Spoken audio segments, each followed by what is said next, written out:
looking into the mirror and absolutely hating what you see. This is the reality for 30 million Americans every day, diagnosed and undiagnosed with eating disorders. There are many different types of eating disorders that impact many different types of people. These disorders include anorexia nervosa, bulimia nervosa, and binge eating disorder.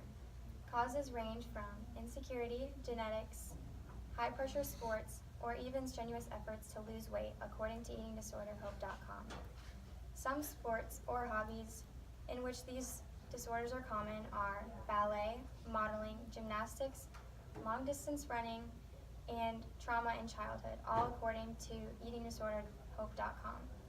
Eating disorder stereotypes are very common. One common stereotype for eating disorders is that they only impact women. This statement is false because a lot of the time women develop these disorders because of their obsession with their appearance and society's approval. But men are also affected by these factors, but it is not often we acknowledge them. Another stereotype about eating disorders is that the person affected can just stop having one. The process, depending on the severity, can be extremely hard to stop without the help from others. This is why it is important to be sure to check up on friends and family and to be able to spot signs and symptoms of eating disorders. These myths are all proven to be false on eatingdisorder.com. Some of these signs and symptoms are all too common in our everyday lives that we often overlook them. Being familiar with symptoms of eating disorders is important.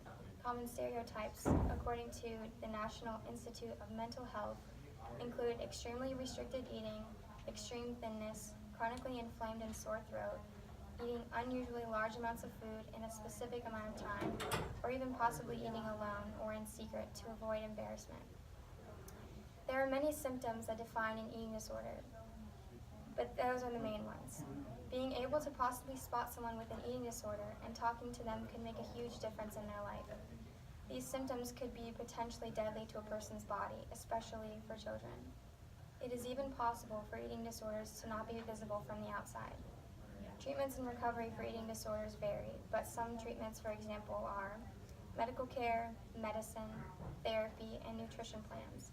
Nutrition plans, according to eatingdisorderhope.com, involve weight restoration, stabilization, guidance, and meal plans. Recovery from these disorders can range from months to years, but it is absolutely possible. Treatments for these disorders aren't always needed in minor cases, but making sure our bodies are healthy should be a step in our everyday lives. Overall, eating disorders are serious and are often overlooked. It is important to know the signs, causes, and treatments of these disorders in order to be sure our friends and family, and even our own bodies, are being properly taken care of. Lastly, be mindful of those around you, because you never know what someone else is going through. Some eating disorders aren't visible from the outside, and it can be hard for someone to talk about or even open up to someone about their disorder.